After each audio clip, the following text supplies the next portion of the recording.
তোমরা আমাকে আর কিছু বলতে বলো না, আমার খুব কষ্ট হচ্ছে। একই স্বাধীন দেশ, কেউ কি দেখেছো মৃত্যু এমন?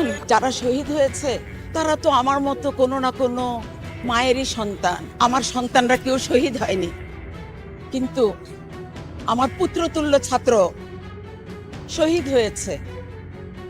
যারা শহীদ হয়েছে তারা তো আমার মতো কোনো না কোনো মায়েরই সন্তান। আমার মনে হয়েছে যে আমিও যেন সন্তানহারা একজন মা। একটা মাত্র ঘটনাকে কেন্দ্র করে এত প্রাণহানি, এমনকি একই গুলি নিক্ষেপ, বুঝি না। যেই গুলি বাবার কোলে 4 বছরের বাচ্চা তাকে গিয়ে বিদ্ধ করেছে, যেই গুলি জানালা আটকাতে যাওয়া 6 বছরের শিশুটিকে বিদ্ধ করেছে, যেই গুলি 10ম শ্রেণীতে পড়া মেয়েটি যখন বারান্দায় এসে দাঁড়িয়েছে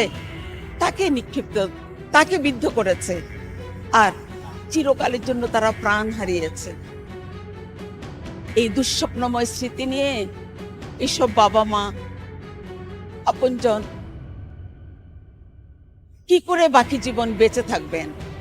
আর শুধু কি শিক্ষার্থী, এমনকি যার এই কোটা সংস্কার আন্দোলন বা বৈষম্য বিরোধী আন্দোলনের সাথে বিন্দুমাত্র ছিটে ফোটাও নেই, হোসেন মিয়া 10 বছরের, অথবা দিনমজুর, অথবা ব্যাংকের অফিসার,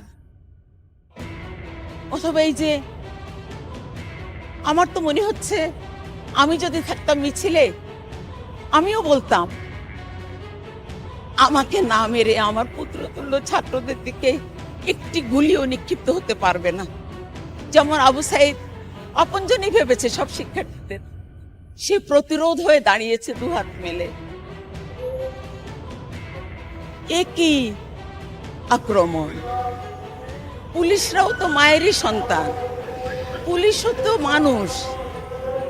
কি করে নিরস্ত্র মানুষের বুকে বা নিরস্ত্র শিক্ষার্থীর বুকে তারা গুলি নিক্ষেপ করেছে?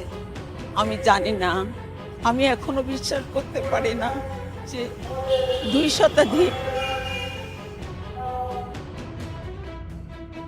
শতাধিক মানুষ। তোমরা আমাকে আর কিছু বলতে বলো না, আমার খুব কষ্ট হচ্ছে।